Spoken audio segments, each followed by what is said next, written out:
We're here at Oakdale Mall for Southern Tier Speed World with a man I got to know actually pretty well last year, although he is in a different role this year. If the face looks familiar, if you've been at racetracks in the Southern Tier, you've probably seen him on the flag stand for many years. This year taking on a new role as promoter at Penn Can Speedway. Gary Folk with me right now. How have you been, man?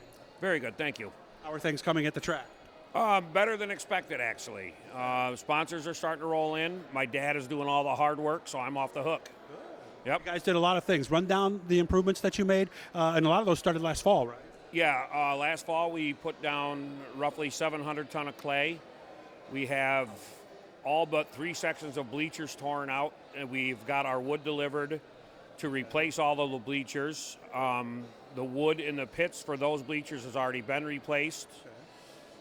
We have new lighting going up right now. I actually got lights just delivered there today, so it's starting to take shape.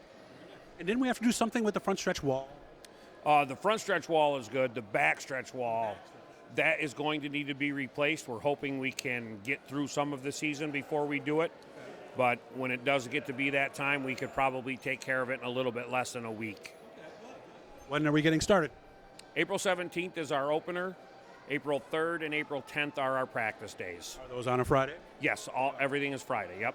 So what's the same and what's different when people come this year?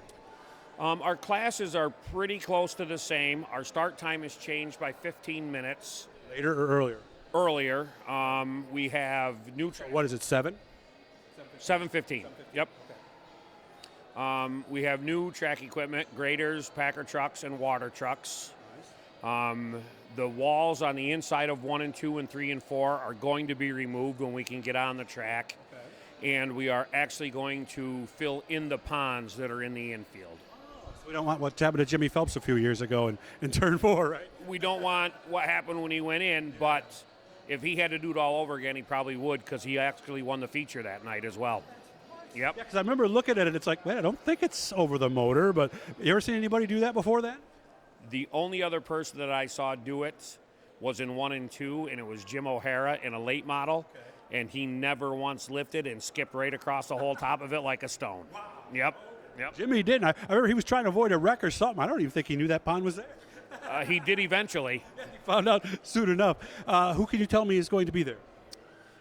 We have about the same field of cars as last year with a few additions. I know that Joey Gramis is coming back.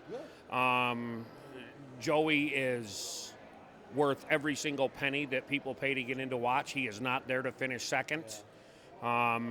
We have a couple guys that have raced there in the past that are coming back. I think our street stock field should be a bit bigger, and I expect our sportsman class, I think, will show the most improvement. Okay. Hollywood's coming too, isn't it? Oh, yeah, absolutely. Hollywood will be there, yep. Hollywood's a great Victory Lane interview. Yes, he is. Hollywood, by the way, is Alan Rudelavich. He got that from some TV commercials I remember he did in high school for an Army and Navy store. I've been looking for some VHS copies of that. I can't seem to find any. He probably bought them all and destroyed them. Yeah, probably out back in some time capsule or something, right? Yeah. So if I go to Pine Line Auto, bring a shovel, right? Correct. You'll find them out back buried.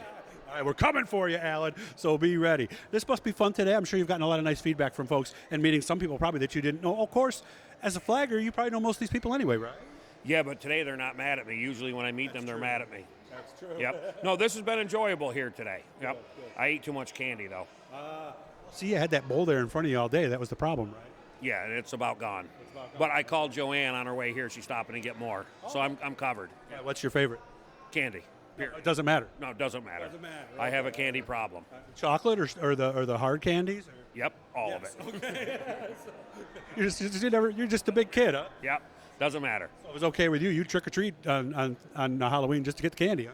No, my kid trick or treats, but she doesn't like candy. So I sit on the couch and then reap the benefits. So what do you get? What does she get back for that? A place to live. Yeah. Excited? I would imagine you're probably excited, but I would imagine maybe a little nervous heading into this, or no? I am definitely nervous. More excited, but definitely nervous. There's no doubt about it.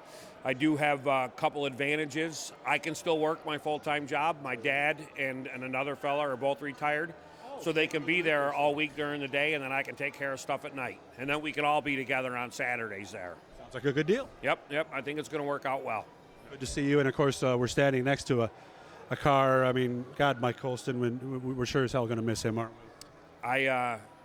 when they wheeled his car in Thursday night, I just simply walked past it and put my hand on it. That was one of the last Cowboys, you know, and it's going to be sad to not see and hear from him. Yeah, we're thinking about you, man, and God, we miss you so much. Good to see you, Gary. I wish you a lot of good luck, and we'll be down to see you soon, okay? All right, thank you very much. Gary Folk, your new promoter at Penn Can.